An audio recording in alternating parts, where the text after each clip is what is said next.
नमस्कार साथियों, स्वागत है आप सभी का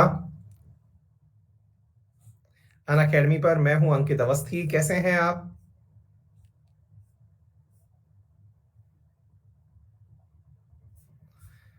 वेरी गुड इवनिंग। मैं एकदम अच्छा हूं। श्वेता, अनु, मोहित, सुधांशु, नंद, नीर, अमित, शिकुंदा, काजल, प्रसन्ना, शिवांशी, पूजा, शांतनु, अवी, क्लासिक, Hitesh, Gurvashi. Very good evening. Hopefully आप सभी लोग एकदम स्वस्थ हैं, पढ़ने के लिए एकदम तैयार हैं। अंकित भैया, बहुत सारा प्यार। कल से भट्टाचार्य, कल से शुरू हुआ बेटा, है ना? A very good evening. Amit, मैं एकदम अच्छा हूं भैया। निशा, आप मेरी बात कभी नहीं सुनते। हाँ बेटा, ये तो मुझे भी नहीं पता तुम्हारी कौन सी बात सुननी थी। बताओ कौन सी बात थी जो छूट गई बेटा। हाँ, स्पेक्ट्रम कैसे ओढ़ देते हैं ये बता दो। पढ़ते हैं 1 to 1, पेज से पेज लेते चलिए। स्वाति, आपका नाम भी लें, बिल्कुल ठीक है। Shivam, good morning, good evening, good evening.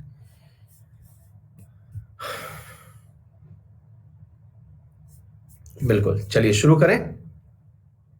Anjali की फर्स्ट लाइव क्लास, बहुत बढ़िया। संजीव सर, एक रिप्लाई नहीं किया आज तक, अब तो सब्सक्रिप्शन भी खत्म होने को है। घनघोर आरोप है भाई ये तो। आदित्य भैया, अरविंद। चलिए, तो आइए साथियों, जैसा कि आप सभी को ज्ञात है कि आज के हमारे सेशन में क्या क्या कुछ होने वाला है। कल हमने एक इंडियन पॉलिटी का इंट्रोडक्टरी सेशन लिया था। इंट्रोडक्टरी सेशन में हमने विशेष रूप से आप लोगों को बताया था कि किस प्रकार से भारत का संविधान आया और भारत का संविधान क्यों बनाया गया।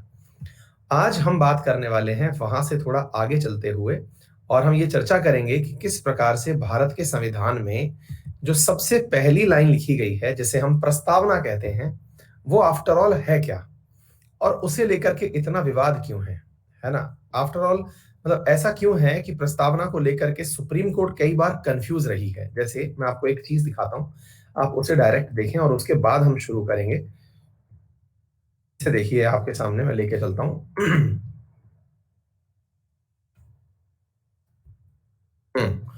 साथियों, ये 3 बहुत प्रमुख केस हैं। एक बार के लिए इन केसेस को देखें आप, फिर हम आगे की चर्चा बढ़ाएंगे। क्या ये 3 वो केस हैं जो ये बताते हैं कि प्रस्तावना को लेकर के भारतीय सुप्रीम कोर्ट भी लंबे समय तक कंफ्यूज रही है?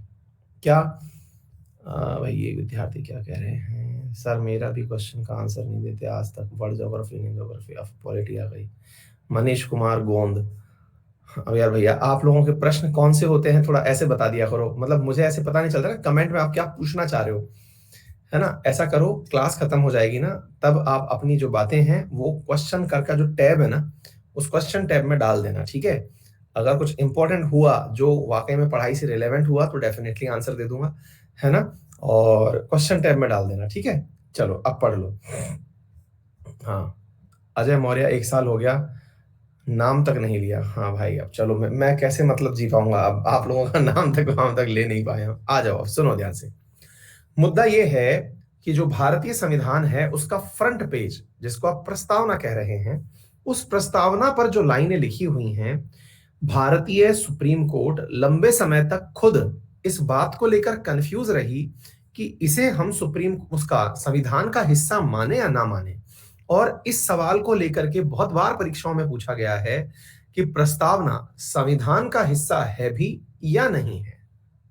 और इसमें ये 3 केस बहुत प्रमुख केस के रूप में दर्ज किए जाते हैं। सबसे पहला केस है बेरुबारी केस, और बेरुबारी केस के अंतर्गत सुप्रीम कोर्ट ने अपने एक निर्णय में कहा, यहां पर यह कहा कि प्रस्तावना संविधान का हिस्सा नहीं है। हालांकि यह माना कि प्रस्तावना एक मार्गदर्शक सिद्धांत के रूप में इस्तेमाल किया जा सकता है। अब इस शब्द का मीनिंग क्या है?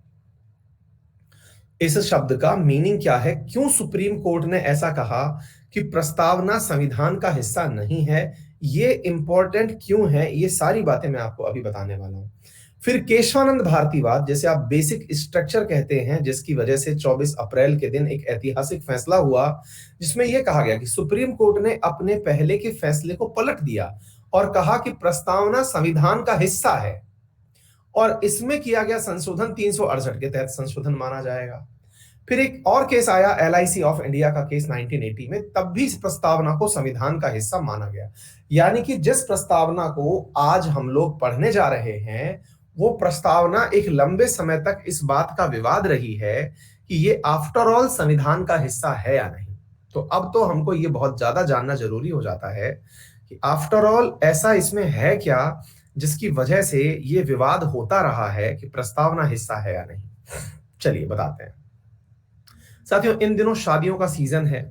आप में से बहुत सारे लोग शादियां अटेंड करने जा रहे होंगे और बहुत सारे लोग शादियों में नहीं जा रहे होंगे, लेकिन बहुतों के घर में कभी शादी या शादी जितने भव्य बड़े फंक्शन हुए तो होंगे ही। शादियों के जैसे फंक्शन हो हमारे घर में या कोई भी बड़ा आयोजन हो, तो बड़े आयोजन में घर के सभी सदस्य बैठ करके पहले एक सलाह मशविरा करते हैं। घर के बड़े सदस्यों में आप भी शामिल हो सकते हैं, बड़े भाई बहन शामिल हो सकते हैं, और वो एक सलाह मशविरा करते हैं कि कहाँ से क्या लाना है, किसको बुलाना है, हलवाई कौन सा होगा, इसके साथ साथ फिर ड्रेस कहाँ से ली जानी है ना, किस गेस्ट को कितना रुपया देना है, किसने कन्यादान में कितना रुपया दिया, है ना, और मतलब किसके यहाँ से क्या गिफ्ट हमें मिला, ठीक है, कौन कौन आया, कितने मेंबर आए, ये सारी बातें अपने घर के अंदर लिखी जाती हैं। आप लोग भले ही इन्वॉल्व ना हो, लेकिन आपके पेरेंट्स इनमें एक एक चीज में इन्वॉल्व होते हैं। आप अपने पिताजी से पूछिएगा कि पिताजी आपने जो वो फंक्शन किया था, या फिर पिताजी से पूछना आपकी जब शादी हुई थी तो पहले सलाह मशविरा हुआ था कि बस पिताजी ने कहा कि चलो भाई इसकी शादी करनी है, लिए आपको और लेके निकल लिए और सीधा ब्याह के ले आए। कभी भी ऐसा नहीं होता। पहले हर एक चीज, यहां तक पहले लड़की भी प्लान की जाती है, लड़का भी प्लान किया जाता है कि इससे शादी करनी है कि इससे करनी है।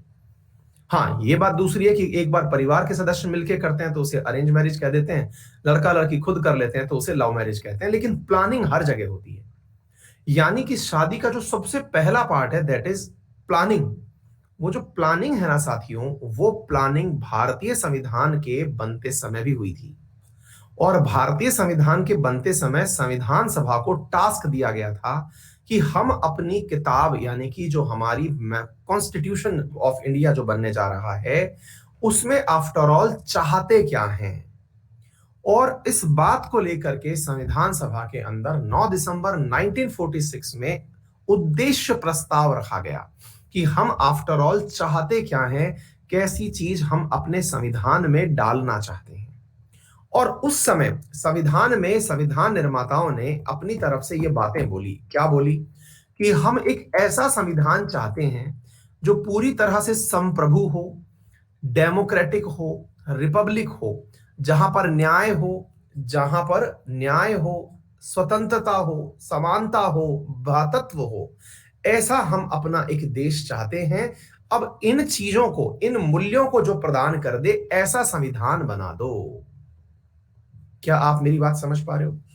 संविधान सभा के अंदर एक चीज करी गई जिसे आप कहते हैं ऑब्जेक्टिव रेजोल्यूशन, एक उद्देश्य प्रस्ताव रखा गया जिसमें कहा गया कि हम एक ऐसा संविधान चाहते हैं। कैसा संविधान?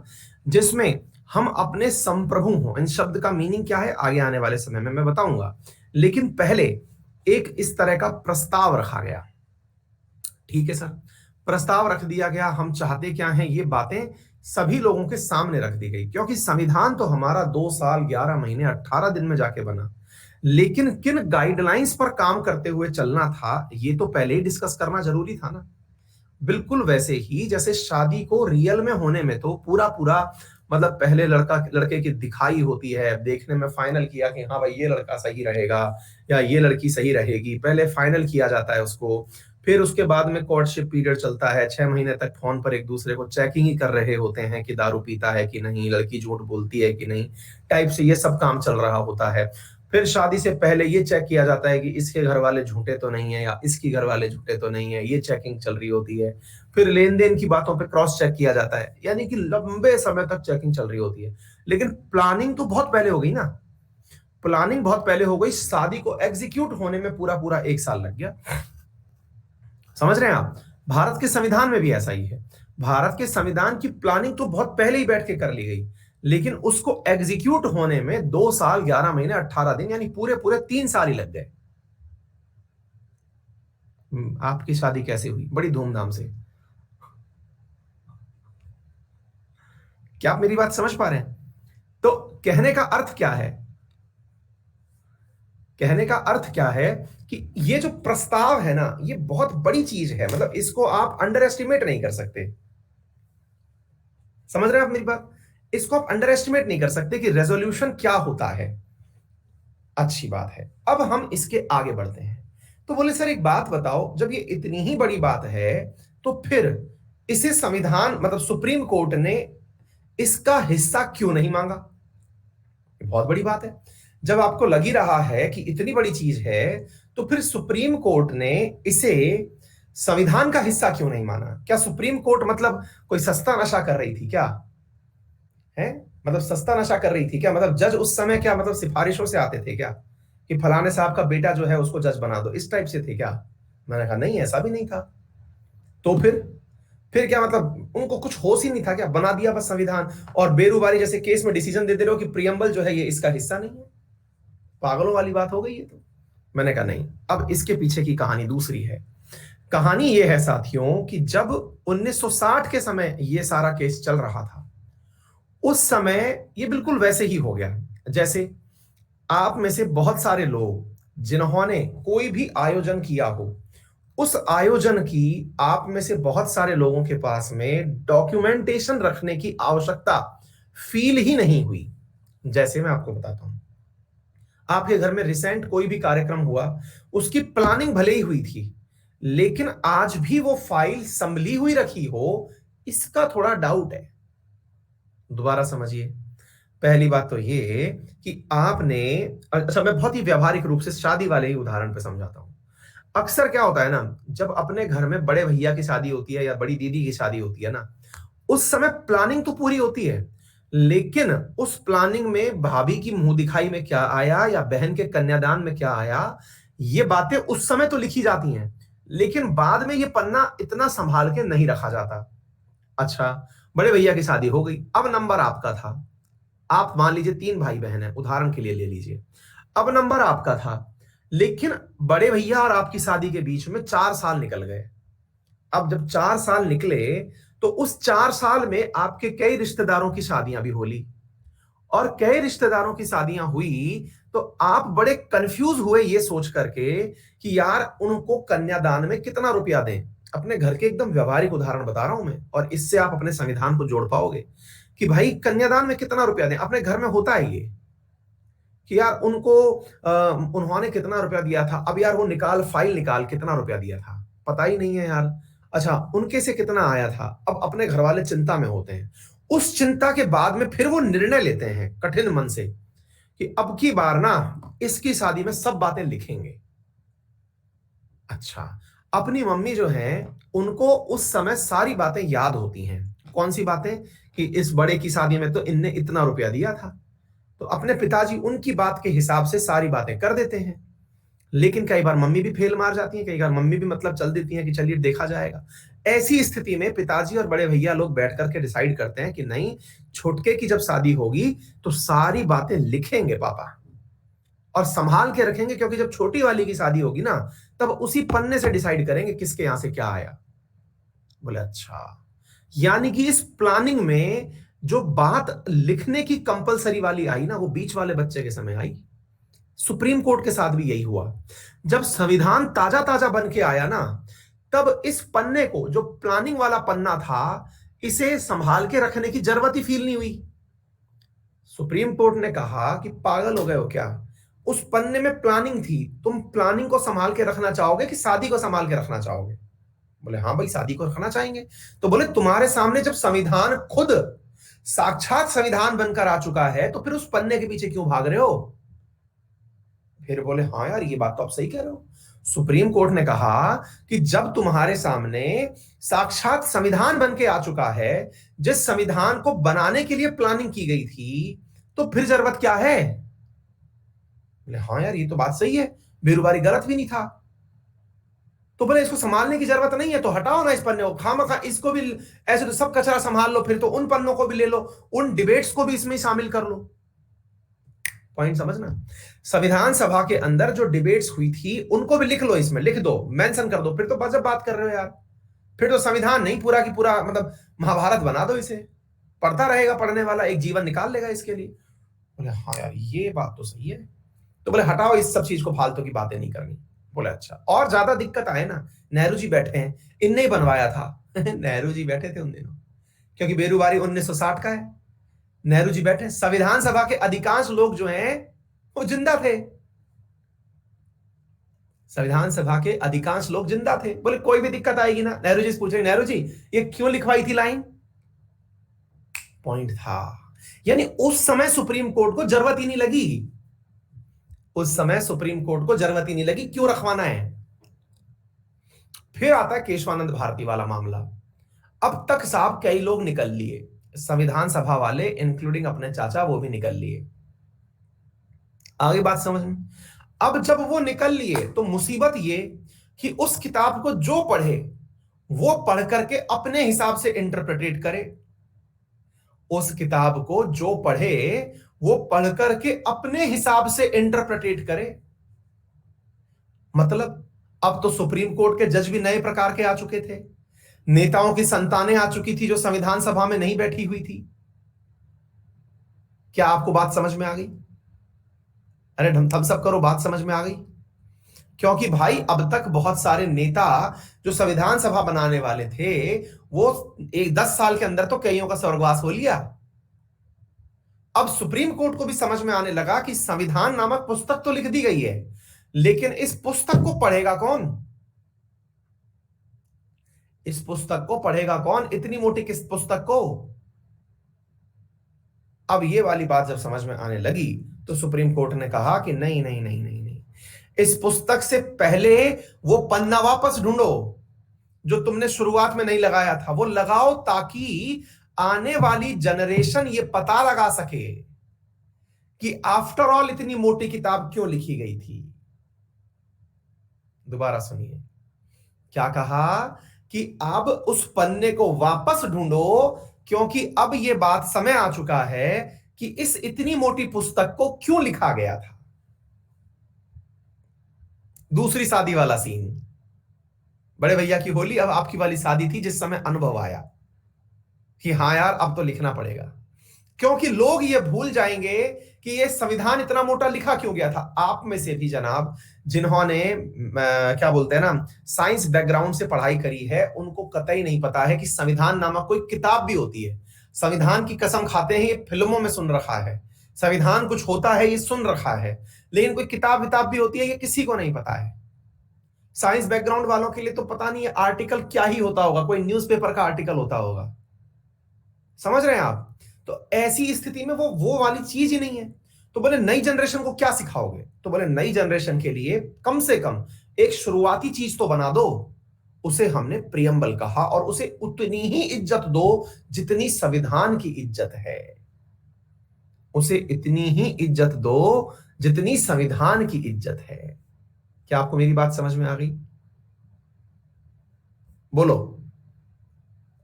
हाँ, अंजलि कह रही है सर जब पहली बार पढ़ा था तो ऊपर से चला गया था। हाँ, रीजन है क्योंकि हमें इसका भाव नहीं पता था।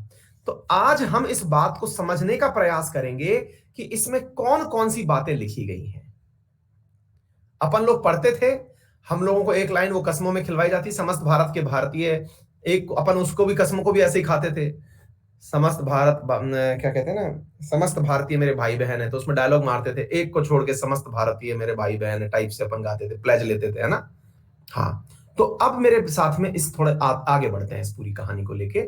अब हम चलते हैं कि ऐसी हमारी प्रस्तावना के अंदर क्या लिख दिया गया जिसकी वजह से हमें आज का संविधान समझने में बहुत मजा आ रहा है। तो मेरे प्यारे साथियों, अपनी इस प्रस्तावना में कुछ गिनती के पॉइंट हैं। कौन कौन से पॉइंट हैं? पहला पॉइंट सोवरेन, दूसरा पॉइंट सोशलिस्ट, तीसरा पॉइंट सेक्युलर, चौथा पॉइंट डेमोक्रेटिक, पांचवा पॉइंट रिपब्लिक, छठा पॉइंट जस्टिस, सातवां लिबर्टी, आठवां इक्वालिटी, नवा फ्रेटर्निटी। ये कुछ पॉइंट हैं और एक 10वां इंटीग्रिटी। ये 10 बिंदु हैं जिनको अगर कंबाइंड रूप से याद कर लिया जाए तो पूरी प्रियम्बल याद कर ली जाती है, ये माना जाता है। और हमने अपने विद्यार्थियों को इसको याद करवा रखा है।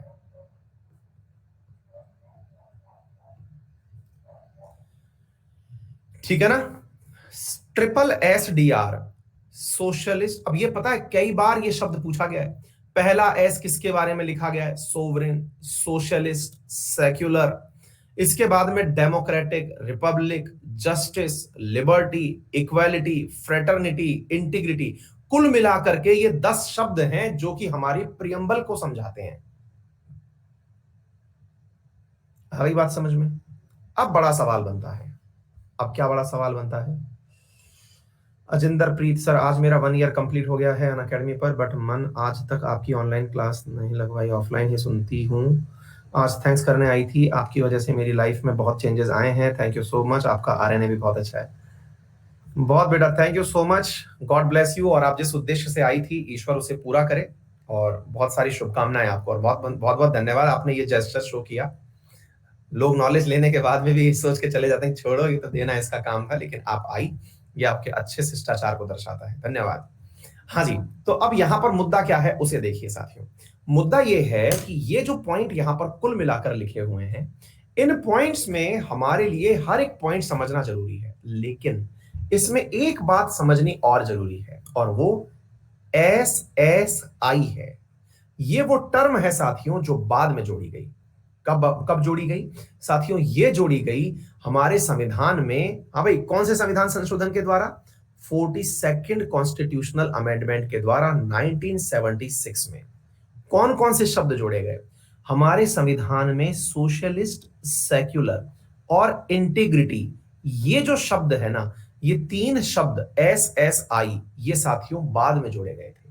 ये 3 शब्द 42nd अमेंडमेंट, कॉन्स्टिट्यूशनल अमेंडमेंट में जोड़े गए थे। अब देखिए, 1 2 3, शुरुआती 3 में एस एस एस लगा हुआ है।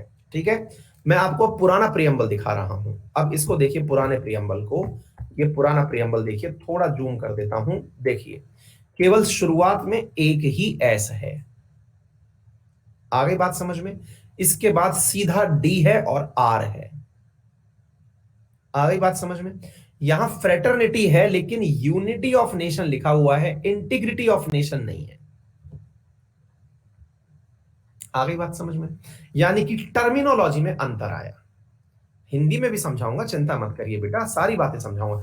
इसी को संविधान संशोधन कहते हैं। संविधान संशोधन का मतलब, जब 1973 में इसे संविधान का हिस्सा माना गया, ध्यान से सुनिएगा, जब 1973 में प्रियम्बल को संविधान का हिस्सा माना गया, तभी इन लिखे हुए पॉइंट्स में संशोधन को संविधान संशोधन कहा गया। तभी लिखे हुए इन पॉइंट्स को संविधान संशोधन कहा गया और इसे 42nd संशोधन में काउंट किया गया। आपको बात समझ में आ गई? संविधान संशोधन का मतलब क्या है? संविधान संशोधन का मतलब है साथियों कि ऐसा संविधान जिसको कि मतलब ऐसी बातें जिसको उस समय लिखा गया था, आज उसको वापस करेक्ट करने की आवश्यकता पड़ी है। एडिट करना, फेरबदल, हाँ, समय के अनुसार चेंज करना, बिल्कुल। आ गई बात समझ में? अच्छा, इसको हमारे इसमें लिखा हुआ कहां पर है? अशोक कुमार योगी, बहुत बढ़िया, थैंक यू सो मच भाई। अशोक कुमार योगी, बहुत बढ़िया भैया, थैंक यू थैंक यू। अब सुनिए, अब सवाल बनता है कि ये हमारे संविधान में लिखा हुआ कहां है? आर्टिकल 368 में लिखा हुआ है। 368 में लिखा हुआ है, यदि आप संविधान में संशोधन करना चाहते हैं, यदि आप संविधान में संशोधन करना चाहते हैं, तो आपको एक नियत प्रक्रिया फॉलो करनी होगी। वो आगे चल के बताएंगे हम, लेकिन फिलहाल के लिए ये ऐसे ही नहीं है कि वंस इन्हें मतलब ब्लू मून आपके दिमाग में सपना आया कि चलिए ऐसा करते हैं, आप निकाले पन्ना और लिख करके अपनी तरफ से कि आज यही होगा संविधान। जी नहीं। अगर आपको संविधान में किसी भी प्रकार का कोई परिवर्तन करना है, तो उसको करने के लिए आपको पहले इजाजत लेनी होगी संसद की, और एक विशेष बहुमत के साथ यह कार्यक्रम होगा। ये प्रक्रिया जब आएगी तब आपको बताई जाएगी। यानी पुस्तक में संशोधन इतना आसानी से नहीं होता है। आ गई बात समझ में? अच्छा, अब हम आगे की तरफ बढ़ते हैं। तो बड़ा सवाल बनता है सर इन बिंदुओं का मीनिंग क्या है जो लिखे हुए हैं, इतने सारे एस लिखे हुए हैं। हाँ भाई, सोशलिस्ट, ये सॉरी सॉवरिन, सोशलिस्ट, और तीसरा शब्द और है एक यहां पर जो कि यहां से गायब कर दिया है, that is secular. Might possible कि वो अगले पेज पर लिखा हो। हाँ ये रहा, ठीक है। यहां पर सारे पॉइंट आपको समझाए जाएंगे। ये रहा डेमोक्रेटिक, इधर रहा रिपब्लिक, ठीक है। Triple S D R J L E F, और फिर मेरे प्यारे साथियों इंटीग्रिटी, वो मैं आपको अलग से बोल दूंगा, ठीक है। तो अब एक एक करके इन बिंदुओं का मीनिंग समझते हैं। इनका मीनिंग क्या है, हर एक बिंदु यहां पर बहुत महत्वपूर्ण है। क्या है, आइए देखते हैं। सबसे पहले लिखा है सोवरेन। सोवरेन का अर्थ यह होता है मेरे प्यारे साथियों कि हम अपने मालिक खुद हैं। सोवरेन का मीनिंग क्या होता है, हम अपने मालिक खुद हैं, हमें किसी और से इजाजत लेने की आवश्यकता नहीं है। क्या आपको मेरी बात समझ में आ गई? दोबारा से सुनते हैं मेरे प्यारे साथियों, दोबारा से इस बात को समझने का प्रयास करते हैं कि हमारे यहां पर जब ये बोला जाए, क्या बोला जाए कि सोवरेन हमारा कंट्री है, इसका मतलब ये हुआ कि हमारे यहां का हर निर्णय we the people of India के द्वारा लिया जाएगा। क्या आपको बात समझ में आ रही है?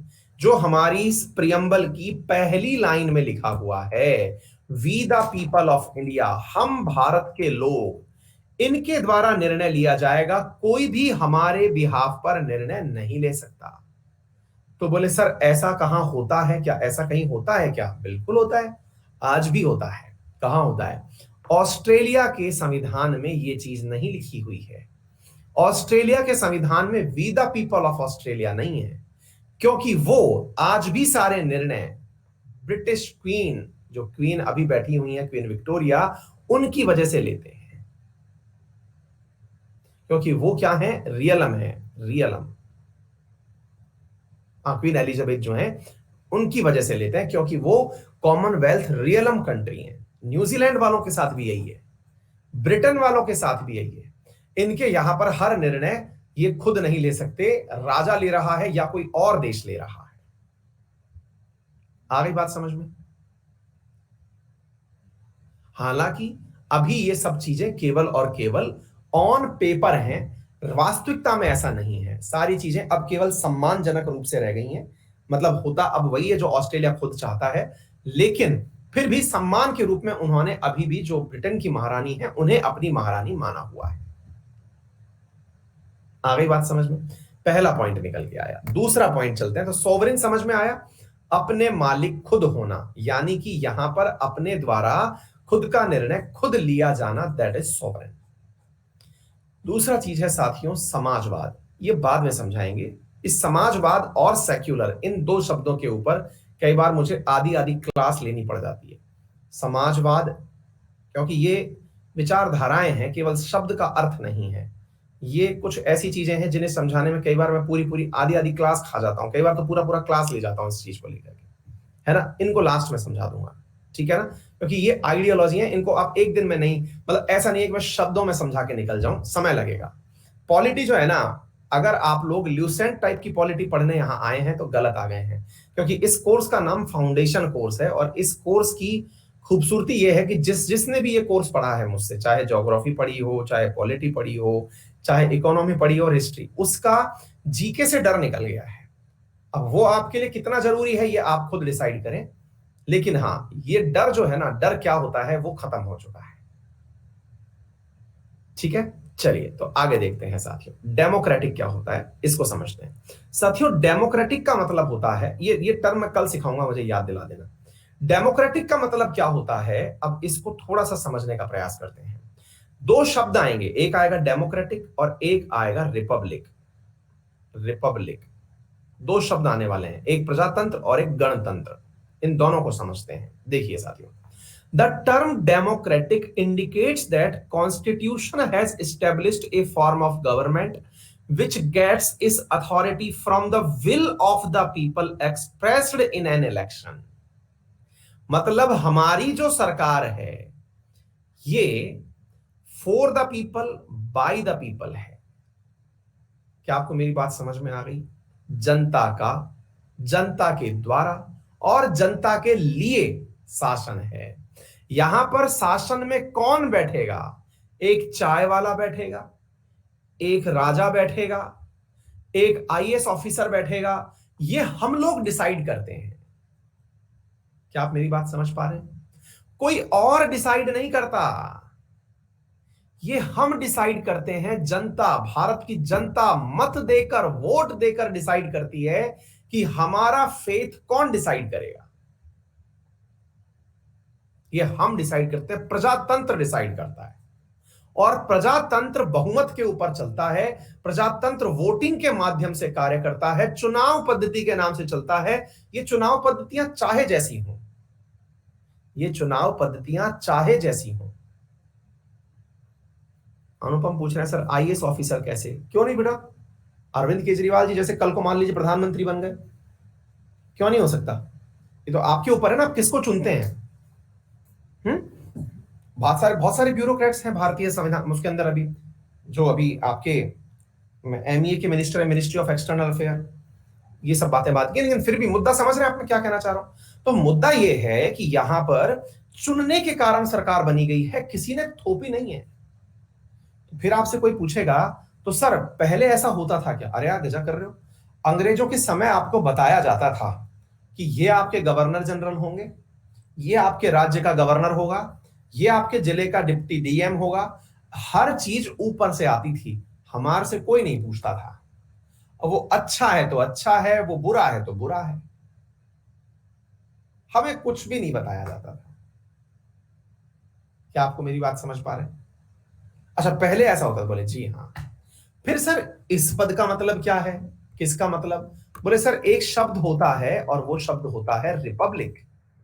हाँ, मैंने कहा ये बात बहुत सही है। अब इस शब्द का मीनिंग भी समझ लो, क्योंकि कई बार लोकतंत्र, डेमोक्रेटिक और गणतंत्र, इनमें हम परेशान होते हैं। किस किस में? लोकतंत्र एंड गणतंत्र, इन दो चीजों में हम परेशान होते हैं। लोकतंत्र तो समझ में आ गया, जिसे आप डेमोक्रेसी कह रहे हैं। हमें तंत्र तो यहां पर भी समझ में आ गया, लेकिन ये गण समझ नहीं आया। साथियों यहां पर गण का मतलब है गणमान्य, और जो गणमान्य है हमारे यहां पर वो है देश का महामहिम।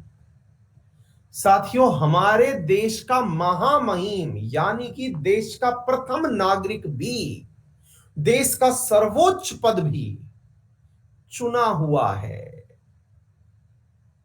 यानी कि उसे भी किसी ने अपॉइंट नहीं किया है। हमारे यहां का हेड ऑफ स्टेट भी जो है वो भी इलेक्टेड है। बोले और कहीं ऐसा होता है क्या? कुछ और होता है क्या किसी और के पास में? बिल्कुल होता है। जैसे मेरे प्यारे साथियों, जैसे कहां होता है? आप चलिए ब्रिटेन की यात्रा पर। ब्रिटेन के अंदर जो सर्वोच्च पद है वो आज भी राजा का है। आज रानी बैठी हुई है वहां, यानी कि वहां पर राजशाही चलती है। वहां प्रधानमंत्री भी है, ऐसा नहीं है बोरिस जॉनसन वहां प्रधानमंत्री हैं, लेकिन वहां राजा रानी का शासन भी चलता है।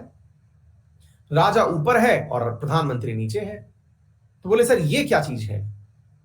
देख लीजिए आप क्या है ये। इसको कहते हैं संवैधानिक राजशाही, यानी कॉन्स्टिट्यूशनल मोनार्किज्म। कॉन्स्टिट्यूशनल मोनार्किज्म। बोले अच्छा ये आज भी चल रहा है? बिल्कुल आज भी चल रहा है। कहां चल रहा है? ब्रिटेन में चल रहा है। और राजा भी होता है और संविधान भी होता है। नेपाल में अभी ऐसा नहीं है, पहले ऐसा हुआ करता था। बोले अच्छा, तो मतलब यह हुआ कि गणतंत्र में जो सर्वोच्च पद है वो एक चुना हुआ व्यक्ति होता है। दूसरा, इसका एक मीनिंग और भी है, हालांकि वो अनरिटन है, लेकिन फिर भी आप उस मीनिंग को समझ के चलिए। दूसरा मीनिंग यह है साथियों कि यहां पर जो सर्वोच्च पद पर बैठा हुआ व्यक्ति है, उसके कार्यालय में आप कोई भी साधारण व्यक्ति जब चाहे तब जा सकता है। आप भारत के सर्वोच्च पद के ऊपर बैठे हुए किसी भी पद के ऊपर व्यक्ति के ऑफिस में जब चाहें तब जा सकते हैं। आप पूछेंगे कई लोग, क्या बात कर रहे हो सर, हम राष्ट्रपति भवन जा सकते हैं? अरे भैया घूमने जाते हैं, अभी तो राष्ट्रपति भवन का सबसे बेहतरीन टाइम है घूमने का, आप जाइए ना, क्यों नहीं जा सकते हैं? बिल्कुल जाइए। राय से वो क्या कहते हैं, राष्ट्रपति भवन के अंदर जो गार्डन बना हुआ है, रोज गार्डन, उसका नाम मैं भूल रहा हूं क्या नाम है, उसे आप जाइए बकायदा घूम कर आइए। मुगल गार्डन है ना शायद उसका नाम, बिल्कुल जनता के लिए खुला हुआ है वो, बकायदा वीक्स पे खुलता है, भीड़ मैनेज रहे इसके लिए व्यवस्थाएं हो सकती हैं। बोले क्या बात कर रहे हो सर, हम क्या संसद में भी जा सकते हैं? अरे बिल्कुल जा सकते हैं भाई, आप सभी लोग संसद में, अभी कोरोना के अंदर ये तो आप भी समझ रहे हैं ना कि ये तो आप घर से ही बाहर नहीं निकल सकते, तो संसद की तो बात क्या करें। आप अपने पड़ोसी के घर में नहीं जा सकते, राष्ट्रपति भवन की तो क्या बात कर रहे हैं, डिजास्टर चल रहा है ना, है ना। आप अपने रिश्तेदारों के घर नहीं जा पा रहे हैं। हाँ, लेकिन जब परिस्थितियां सामान्य हो, आप बिल्कुल जा सकते हैं, संसद जा सकते हैं। बोले मतलब जब कोरोना जैसी परिस्थितियां नहीं है तो हम संसद में भी जा सकते हैं, बिल्कुल आप संसद में जा सकते हैं, संसद की कार्यवाही देख सकते हैं, बकायदा ये देख सकते हैं कि आपका नेता क्या कर रहा है। मैं खुद गया हूं, और जाने के लिए आपको पास लेना पड़ता है, पास गेट पर मिलता है, पैसे कुछ नहीं लगते हैं, फ्री ऑफ कॉस्ट है। जाइए ना, आपको कहां जाना है।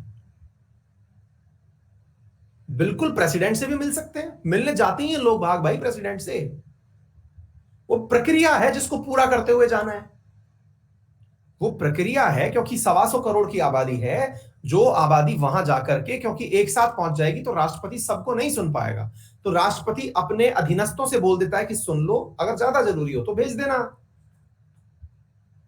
संसद में बोलने के लिए आपको चुनाव जीतना पड़ता है, ये हमारी कंडीशन है। आ गई बात समझ में। आप अपनी लोकल विधानसभा में जा सकते हैं, जो आपकी असेंबली, जहां मुख्यमंत्री भाषण देता है, वहां जाकर के बैठ सकते हैं, बाकायदा जहां आपको गणमान्य लोग बैठे दिखाई देते हैं, उनके चारों तरफ बैठने की कुर्सियां डली होती हैं, वो कभी दिखाई नहीं जाती, चारों तरफ पूरी वैल होती है।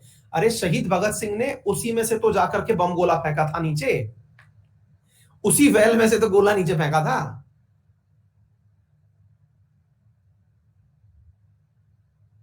और कहां से फेंका था, वो कहां से पहुंच गए थे फिर, असेंबली में कहां से पहुंच गए थे।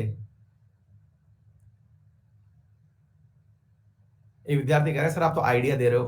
अरे भाई मैं आइडिया नहीं दे रहा हूं, बता रहा हूं, सत्र चल रहा हो तभी की बात कर रहा हूं, आप बकायदा सत्र चल रहा हो तब बैठिए ना जाकर के, पूरे डेकोरम से बैठना होता है, लेकिन आप अपने फोन कैमरा वैमरा नहीं ले जा सकते सुरक्षा कारणों से, लेकिन जा सकते हैं। आ गई बात समझ में। तो कहने का मतलब अब तो बहुत सारी फीलिंग आ गई होगी कि गणतंत्र होने का मतलब क्या है। आ गई बात समझ में। चलिए, तो गणतंत्र से आगे निकलते हैं, गणतंत्र के बाद चलते हैं न्याय पर। हमको लगता है कि जो न्याय है वो केवल कोर्ट के माध्यम से मिलता है। हमको क्या लगता है कि जो न्याय है वो कोर्ट के माध्यम से मिलता है, वहां जाकर के माई लॉर्ड के सामने खड़े हो जाओ कि माई लॉर्ड इसने ये गुनाह किया था, मैंने नहीं किया था, इसको सजा दो, मुझे मत दो। नहीं, ये वो वाला न्याय नहीं है।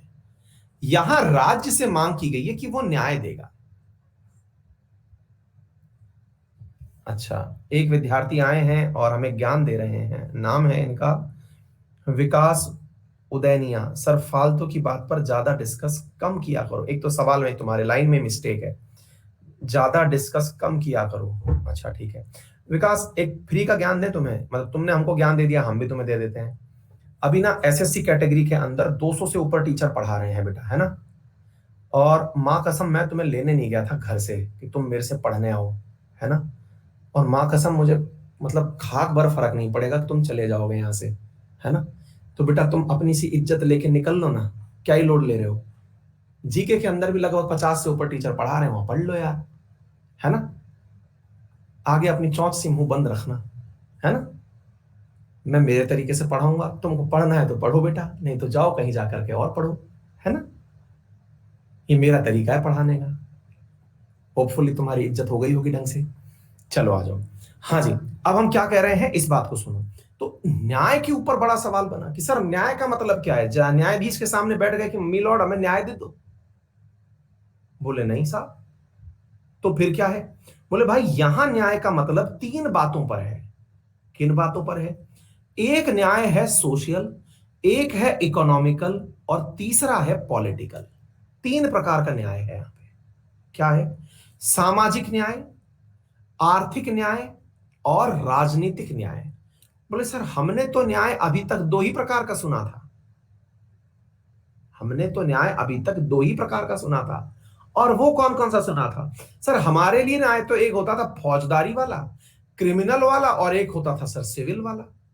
हमने तो अभी तक दो ही प्रकार की केसेस सुने थे, हमने तो अभी तक दो ही प्रकार के केस सुने थे। कौन कौन से? या तो हमने क्रिमिनल सुना था या सिविल सुना था। ये अभी नई चीज कहां से आ गई? सोशल न्याय होता है, इकोनॉमिकल न्याय होता है, पॉलिटिकल न्याय होता है, ये सर हमको नहीं पता था पहले से। अब बता देते हैं क्या होता है ये।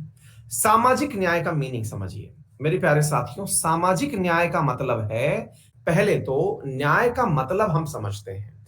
न्याय का अर्थ होता है देश के जितने भी वर्ग हैं, जितनी भी जातियां हैं, जितने भी समूह हैं, उन सभी को उन सभी को मेरे प्यारे साथियों बराबर इज्जत देना, उन सभी को बराबर इज्जत देना, अवसर देना, मौके देना। असल में साथियों ये वही न्याय है जिसके चलते आर्टिकल नंबर 15 और 16 में हम सभी को आरक्षण का प्रावधान दिया गया है। असल में मेरे प्यारे साथियों ये वही न्याय है जिसके चलते हमें आरक्षण दिया गया है। क्या आपको मेरी बात समझ में आ रही है? सामाजिक न्याय का अर्थ यह नहीं है कि न्याय का मतलब कहीं पर समाज के अंदर कोई एक पंचायत बैठेगी, वहां पर कहा कि साहब इसने कम उम्र में विवाह कर लिया, इसको सजा दे दो। नहीं, सामाजिक न्याय का मतलब है सबको बराबर अवसर दिए जाएंगे। और जब बराबर अवसर की बात आएगी तो सामाजिक अवसर सरकार कैसे विकसित करेगी? चाहे उसे जरूरी हुआ तो रिजर्वेशन देगी, जरूरी हुआ तो छात्रवृत्ति यानी स्कॉलरशिप देगी, जरूरी हुआ तो प्रमोशन में आरक्षण देगी, जरूरी हुआ तो फिर वो अपॉइंटमेंट के लिए आवश्यक जो आवेदन की उम्र है उसमें आरक्षण देगी।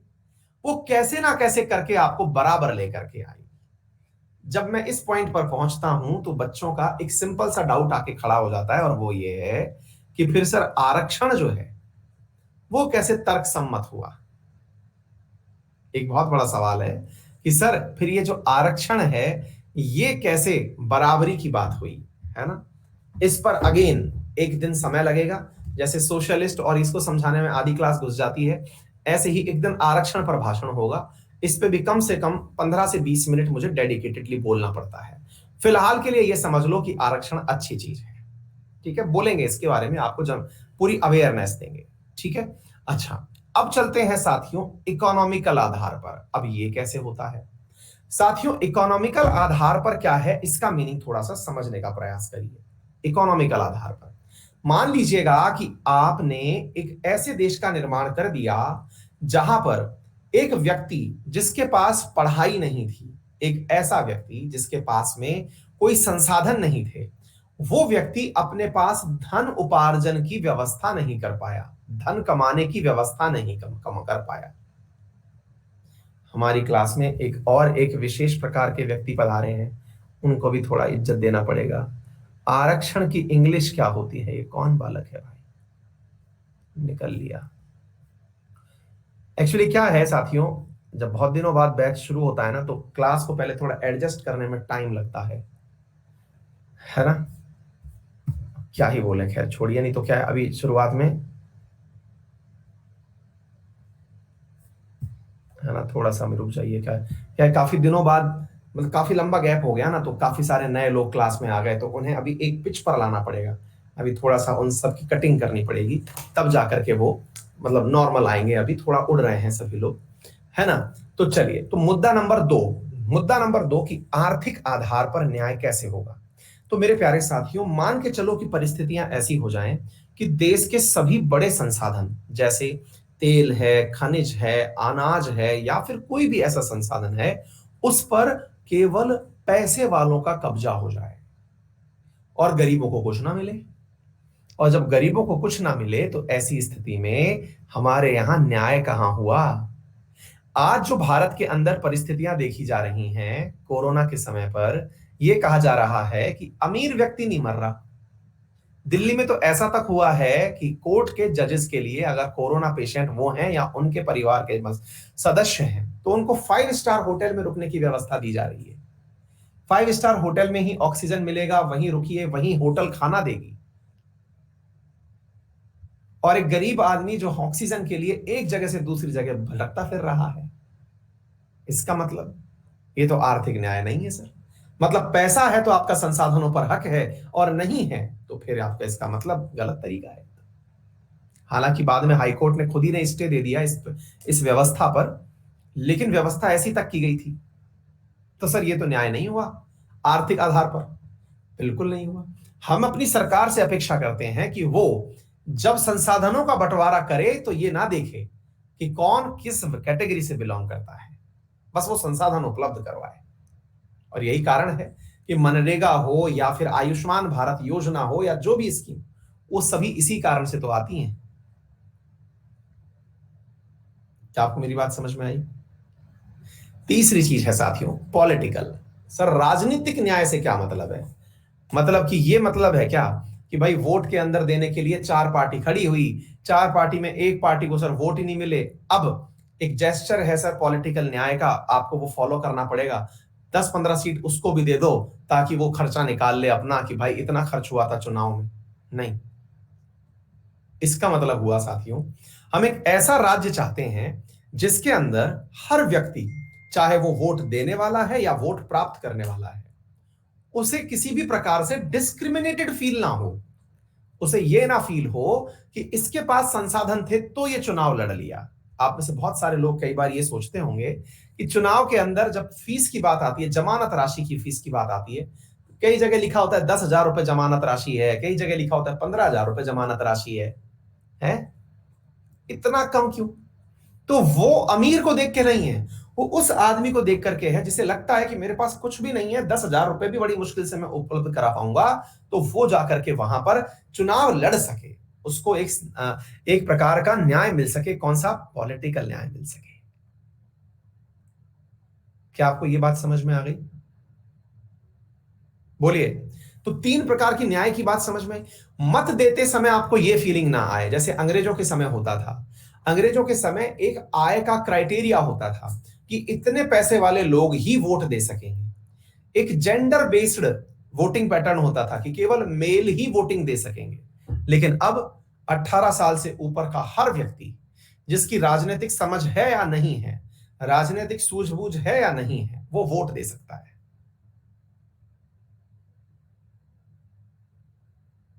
आ गई बात समझ में? बोलिए। पॉलिटिकल का मतलब हुआ कि राजनीतिक रूप से अवसरों की समानता हो, यही है राजनीतिक न्याय। मेरे प्यारे साथियों, कई बार इस पर सवाल पूछ लिया जाता है, क्या सोशल, इकोनॉमिकल और पॉलिटिकल, इन तीनों को एक दूसरे के पीछे व्यवस्थित कर दिया जाता है और घुमा दिया जाता है। कई बार ऐसे पूछ लिया जाता है, इकोनॉमिकल पहले लिख दिया, सोशल बाद में लिख दिया, पॉलिटिकल बाद में लिख दिया। बताया जाता है 4 ऑप्शन देकर के कि भारत में कौन से प्रकार के न्याय की बात की गई है। साथियों, इनका ऑर्डर भी आपको यह याद रखना है, SEP, social, economical and political. ऐसा क्यों? क्योंकि ऐसा माना गया है कि जब सामाजिक न्याय होगा तब जाकर के आर्थिक न्याय की स्थापना होगी, और जब आर्थिक न्याय होगा तब जाकर के राजनीतिक न्याय मिलेगा। अदरवाइज न्याय की अवधारणा ही गलत सिद्ध हो जाएगी। आ गई बात समझ में? क्लियर हो गया? न्याय हो गया सारा की सारा। इसके बाद के जो 3 पॉइंट हैं ये कल हम डिस्कस करेंगे, ठीक है? और बाकी दो टर्म देखिए, शुरुआती जो चैप्टर है ना, प्रियम्बल वाला जो चैप्टर है, ये मुझे लगभग 3 से 4 लेक्चर खाता है, क्योंकि ये केवल चैप्टर नहीं है, ये मूल अवधारणा है। जहां से फाउंडेशन तैयार होता है, उसके बाद अन्य चीजें पढ़ाना मेरे लिए बहुत आसान हो जाता है। बहुत आसान से मतलब फिर मुझे ये बताना पड़ता है कि देखिए ये वाला न्याय हो गया। जब हम डीपीएसपी पर पहुंचेंगे तो वो एक दिन में खत्म हो जाता है। इसलिए खत्म हो जाता है क्योंकि आधार बन चुका है।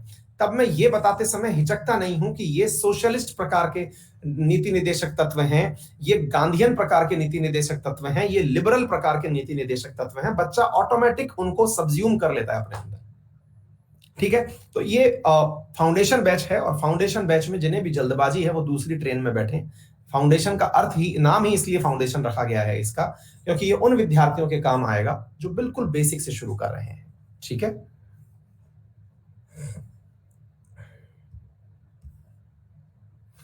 बुक बता दीजिए पॉलिटी के लिए। बेटा लक्ष्मीकांत खरीद लो, वैसे तो कोई बुक एज सच तो होगी नहीं, एसएससी के लिए बुक मैंने अभी तक निकाली नहीं।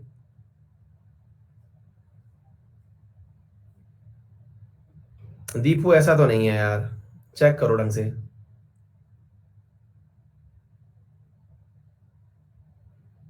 अन अकेडमी कॉल क्यों करेगी केतु रंजन आपको? नोट्स बनाना है बेटा? नहीं मनीष, यहीं से डाउनलोड हो जाएगा सारा। आप अपने लिए लिखना हो तो कुछ साइड में लिखते हुए चले जाइए। सिद्धार्थ, इसे तो डाउनलोड आप अभी भी कर सकते हो, पढ़ के आ जाया करो। शौविक,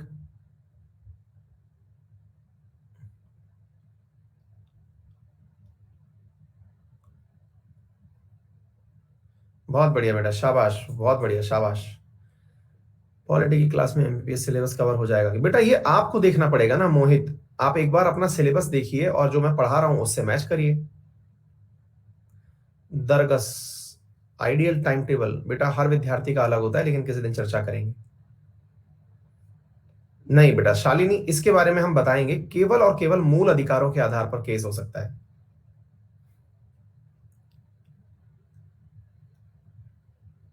तरुण, धीरे धीरे आपका एक्सपीरियंस बढ़ेगा तब समझ में आएगा। मनीष, सही कह रहे हो। केशवानंद भारतीवाद, हर्ष आगे आएगा तब बताएंगे बेटा। अभी कार डिले नहीं बेटा। माधव सारस्वत, बेटा प्रेसिडेंट आए जब पूछना। Akshay, thank you so much बेटा, thank you so much. Abhimanyu, आप दिन भर क्लास लेते हैं, थकते नहीं है क्या? बेटा थकान से ऊपर जिम्मेदारी होती है जब आप